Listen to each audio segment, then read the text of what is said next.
आदरणीय अभिभावकों और प्यारे विद्यार्थियों, आप सभी को जेटीसी इंस्टीट्यूट की तरफ से सादर अभिनंदन।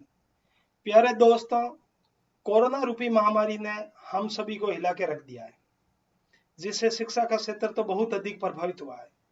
कोरोना ने तो शिक्षा रूपी क्षेत्र को बदल के ही रख दिया है।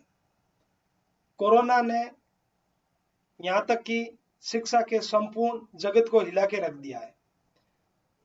जहां तक मुझे लगता है कि आने वाले समय में यह शिक्षा का जो बदला हुआ स्वरूप, जो ऑनलाइन एक प्लेटफॉर्म के रूप में आ रहा है, वो बढ़ता ही जाएगा। इसको ध्यान में रखते हुए जेटीसी इंस्टीट्यूट ने यूट्यूब कोर्स आप सभी विद्यार्थियों के लिए उपलब्ध करवाने की पूरी कोशिश की है, और वो भी बिल्कुल फ्री। ये जो वीडियोज हम लोगों ने आप लोगों के लिए बनाए हैं, उसमें एक काल्पनिक कक्षा कक्ष पर आधारित वीडियो है जो पूर्णतः एनिमेटेड वीडियो है। इसमें गुरु तथा शिष्य के बीच में जो वार्ता हुई है, उस वार्ता में छात्रों के लिए गुणवत्तापूर्ण शिक्षा का माहौल उपलब्ध करवाने की पूरी कोशिश की गई है। मैं आप लोगों से ये निवेदन करता हूं कि हमारे ये यूट्यूब के वीडियो आप देखें, उसको लाइक करें, शेयर करें और अपने जो भी फ्रेंड्स वगैरह हैं उनको बताएं, ताकि वो ज्यादा से ज्यादा इसका फायदा हो।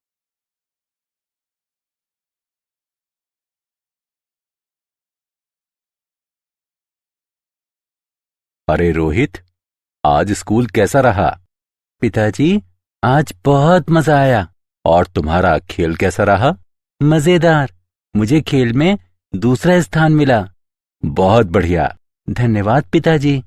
पिताजी, उस कार को देखिए। उससे क्या उत्सर्जित हो रहा है? शीशा ऊपर कर दो बेटा। कार से उत्सर्जित होने वाला पदार्थ वायु प्रदूषण पैदा करता है। ये पदार्थ हमारे स्वास्थ्य को भी प्रभावित करते हैं और इनसे दमा जैसे रोग होते हैं। क्या हम इसे रोक नहीं सकते पिताजी? हम वायु प्रदूषण को विभिन्न तकनीकों का उपयोग कर नियंत्रित कर सकते हैं। क्या तुम जानने के इच्छुक हो? हाँ पिताजी। ठीक है, मैं तुम्हें वायु व जल प्रदूषण के बारे में विस्तार से बताता हूं। उद्देश्य। इस पाठ के अंत में आप निम्न करने में सक्षम हो जाएंगे: वायु प्रदूषण व इसके नियंत्रण की व्याख्या करना, दिल्ली में वाहनों से उत्पन्न वायु प्रदूषण की व्याख्या करना, ध्वनि प्रदूषण पर चर्चा करना, जल प्रदूषण और इसके नियंत्रण के बारे में वर्णन करना, एकीकृत अपशिष्ट जल उपचार केस अध्ययन पर चर्चा करना।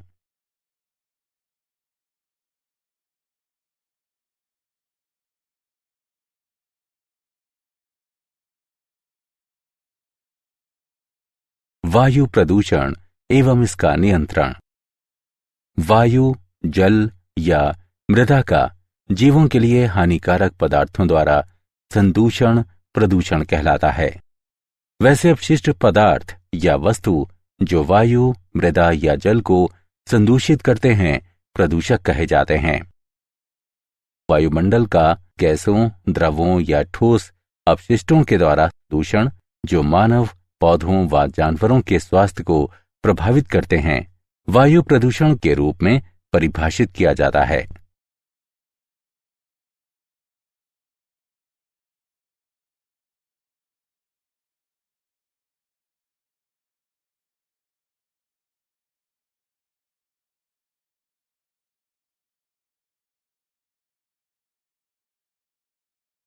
वायु प्रदूषण के कारण। जीवाश्म ईंधन वायु प्रदूषण के प्रमुख कारणों में से एक है। एरोसोल प्रणोदक व रेफ्रिजरेटरों में क्लोरोफ्लोरोकार्बन के उपयोग से वायु प्रदूषण का स्तर बढ़ रहा है। सल्फर डाइऑक्साइड धूम कोहरे के मुख्य घटकों में से एक है, जिसके कारण अम्लीय वर्षा होती है। धूल, पराग एवं अन्य कार्बनिक कणों के कारण बनने वाले धूम से भी वायु प्रदूषण होता है। सड़कों पर बढ़ता हुआ यातायात प्रदूषण की मात्रा को बढ़ाता है।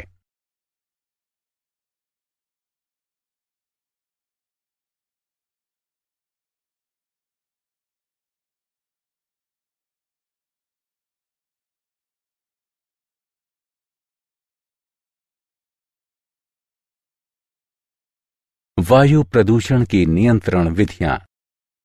एग्जॉस्ट गैस स्ट्रीम से धूल कणों को निकालने के लिए स्थिर वैद्युत अवक्षेपक यानी इलेक्ट्रोस्टैटिक प्रेसिपिटेटर का इस्तेमाल किया जाता है। जैसे ही धुआं युक्त गैसें अवक्षेपक यानी प्रेसिपिटेटर में प्रवेश करती हैं तो सर्वप्रथम ऋणात्मक आवेशित धातु ग्रिड के संपर्क में आकर ऋण आवेशित हो जाती हैं। तत्पश्चात धुएं के कण धन आवेशित पट्टिकाओं की ओर आकृष्ट होते हैं। इस प्रकार इन धुआं युक्त गैसों से धूल कण अलग हो जाते हैं और स्वच्छ हवा वायुमंडल में प्रेषित हो जाती है।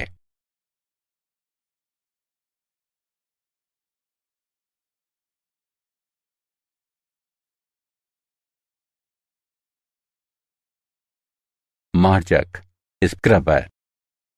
मार्जक गैस से गंदगी दूर करने वाला एक उपकरण है।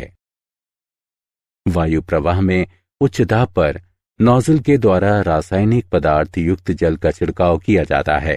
कुछ जल, खासकर यदि प्रवर्त वायु गर्म हो, तो वाष्प में बदल जाता है और निकलकर विलीन हो जाता है। वाष्पित जल के स्थान पर स्वच्छ जल एवं रासायनिक पदार्थ डाले जाते हैं। इस प्रक्रिया से उत्पन्न गर्द एवं प्रदूषण उत्पादों को समय समय पर नाली के सहारे निकाल दिया जाता है। वायु प्रदूषण के प्रभाव। वायुमंडल में उपस्थित प्रदूषकों के कारण दमा जैसा चिरकालिक रोग हो जाता है।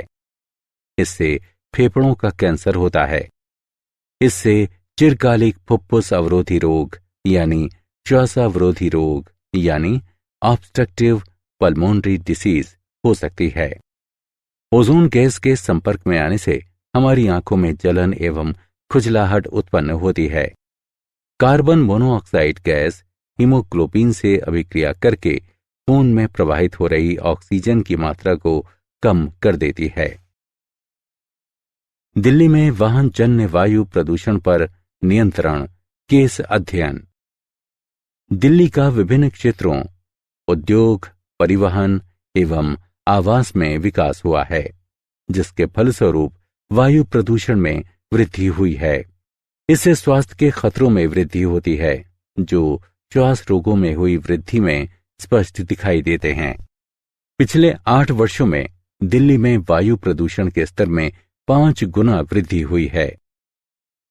रिपोर्ट के अनुसार दिल्ली में रहने वाले लोग सांस के साथ जहर ले रहे हैं। दिल्ली की हवाओं में लटकते अंतःश्वसनीय विविक्त पदार्थ रेस्पिरेबल सस्पेंडेड पार्टिकुलेट मैटर यानी RSPM की मात्रा लगभग 250 माइक्रोग्राम प्रति घन मीटर है, जो सामान्य से 4 गुना अधिक है। वहीं नाइट्रोजन ऑक्साइड की मात्रा 50 से 55 माइक्रोग्राम प्रति घन मीटर है, जो कि 40 माइक्रोग्राम प्रति घन मीटर की निर्धारित मात्रा से कहीं अधिक है। इन प्रदूषकों के कारण श्वासावरोध, दमा, फेफड़ों में संक्रमण एवं जन्मजात विकृति जैसे रोग उत्पन्न हो रहे हैं।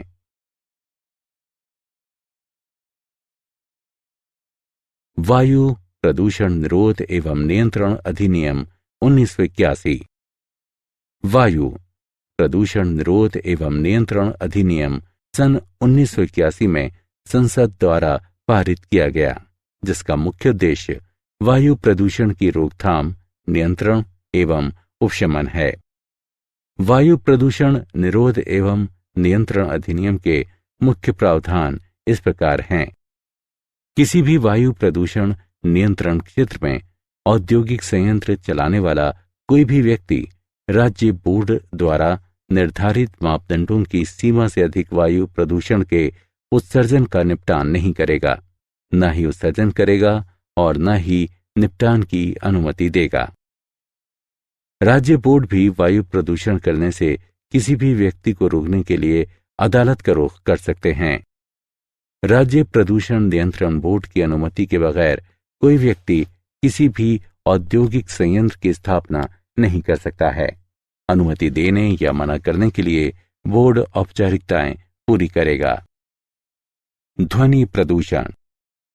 ध्वनि प्रदूषण से तात्पर्य वायुमंडल में मानव द्वारा उत्पन्न की गई उन ध्वनियों से है जिनसे मनुष्य अथवा अन्य प्राणियों के स्वास्थ्य पर बुरा प्रभाव पड़ता है।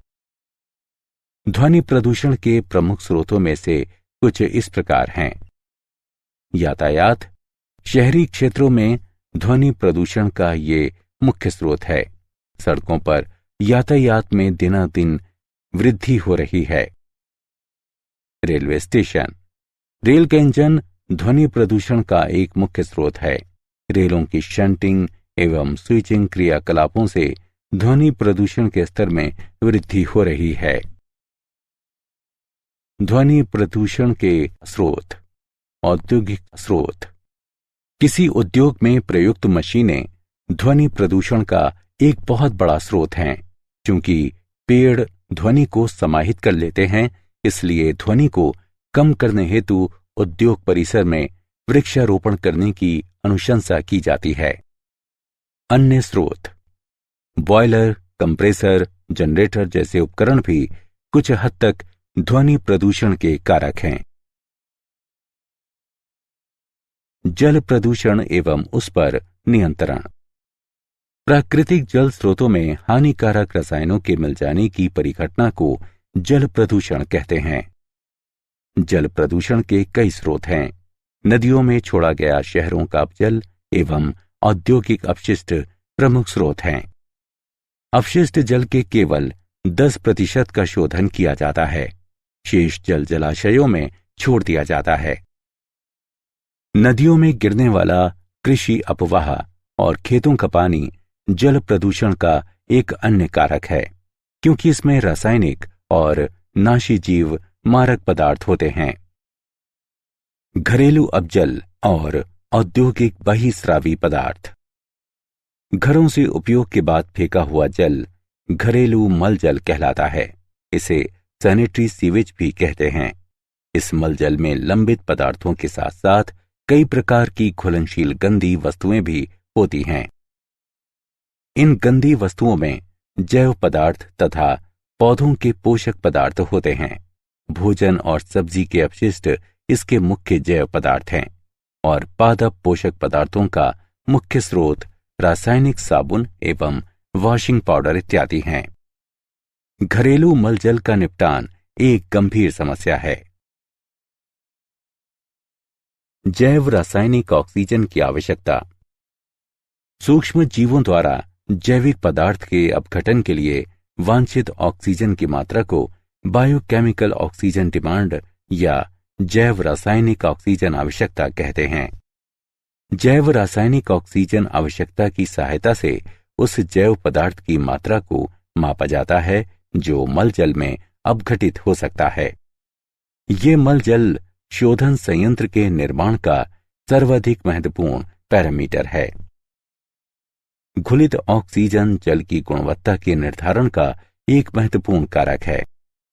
घुलित ऑक्सीजन की सांद्रता जितनी अधिक होगी, जल की गुणवत्ता उतनी ही अच्छी होगी।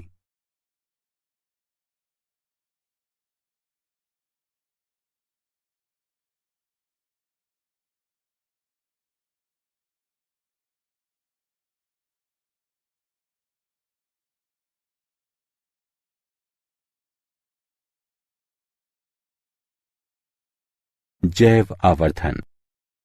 जैव आवर्धन यानी बायोमैग्निफिकेशन वह प्रक्रिया है जिसके द्वारा बृहद रूप से सांद्रित नाशी जीव मारक डाइक्लोरो डाइफिनाइल ट्राइक्लोरोएथीन यानी डीडीटी जैसे खास रासायनिक पदार्थों को आहार श्रृंखला के शीर्ष के प्राणियों को पहुंचाया जाता है।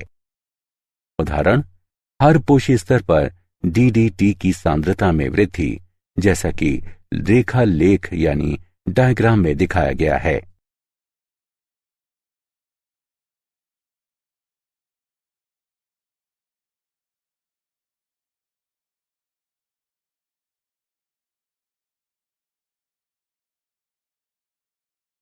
सुपोषण।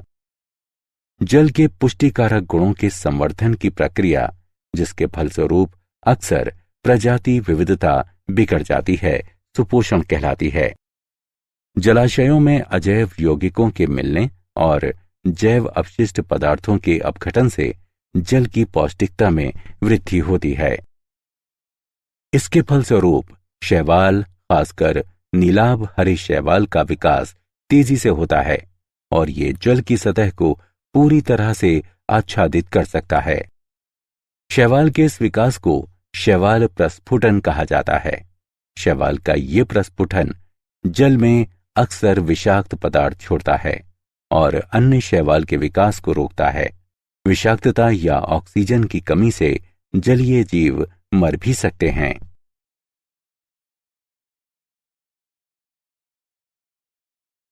औद्योगिक बहिस्रावी पदार्थ।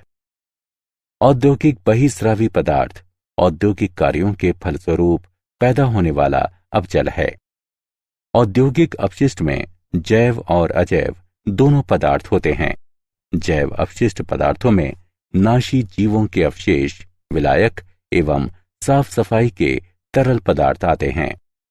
बहिस्रावी पदार्थों में अजैव अपशिष्ट पदार्थ हो सकते हैं, जैसे लवण जल और धातुएं। जल प्रदूषण के प्रभाव। प्रदूषित जल पीने, मनोरंजन, खेती और उद्योग के योग्य नहीं होता।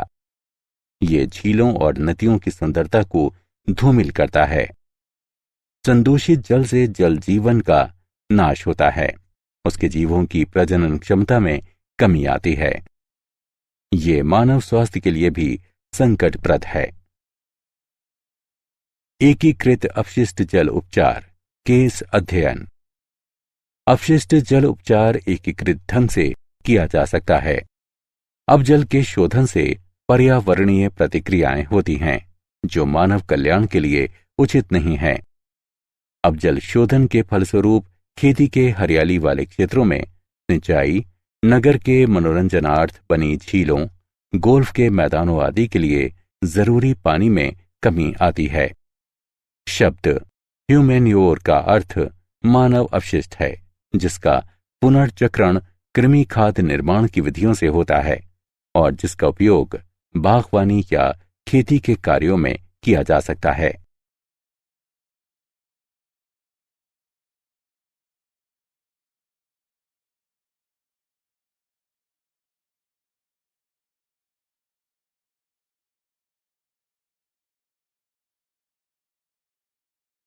क्या आप जानते हैं 18 अक्टूबर सन 2012 को 14:36 पर कोलकाता से जारी रिपोर्ट में कहा गया है, पश्चिम बंगाल प्रदूषण नियंत्रण बोर्ड, जो 12 बुनियादी मानकों की निगरानी करता आ रहा है, के अनुसार पश्चिम बंगाल के नगरों में वायु की गुणवत्ता निर्धारित सीमाओं के भीतर है।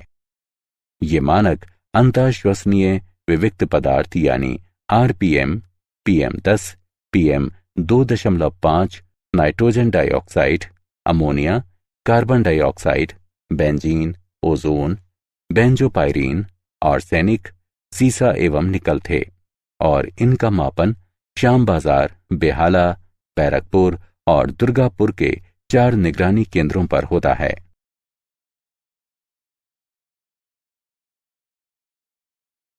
सारांश। आइए हमने जो कुछ सीखा है उसे संक्षेप में दोहराएं। सजीव प्राणियों के लिए हानिकारक पदार्थों के कारण वायु, जल और मिट्टी के होने वाले संदूषण को प्रदूषण कहा जाता है। मानव स्वास्थ्य और पेड़ पौधों तथा पशुओं के स्वास्थ्य को प्रभावित करने वाले गैसीय, द्रव या ठोस अपशिष्ट के कारण वायुमंडल के होने वाले संदूषण को वायु प्रदूषण कहा जाता है। स्थिर वैद्युत यानी इलेक्ट्रोस्टैटिक अवक्षेपक और मार्जक का उपयोग वायु प्रदूषण पर नियंत्रण के लिए किया जाता है।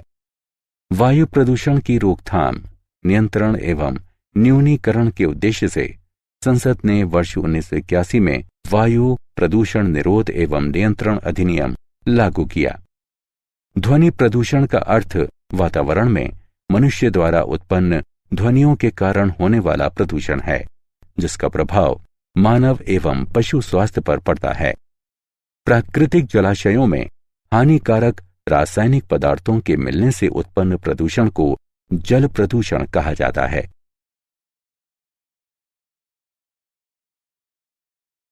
मुख्य स्रोत नगर अवजल और औद्योगिक कचरा हैं। अवजल के जैव पदार्थों को नष्ट करने हेतु सूक्ष्म जीवों के लिए आवश्यक ऑक्सीजन की मात्रा ऑक्सीजन की मांग कहलाती है। जैव आवर्धन यानी बायोमैग्निफिकेशन वह प्रक्रिया है जिसके द्वारा बृहद रूप से सांद्रित नाशी जीव मारक डाइक्लोरो डाइफिनाइल ट्राइक्लोरोएथीन यानी डीडीटी जैसे खास रासायनिक पदार्थों को आहार श्रृंखला के शीर्ष के प्राणियों को पहुंचाया जाता है। जल की पोषण शक्ति के संवर्धन की प्रक्रिया जिससे अक्सर प्रजाति विविधता बिगड़ती है सुपोषण कहलाती है।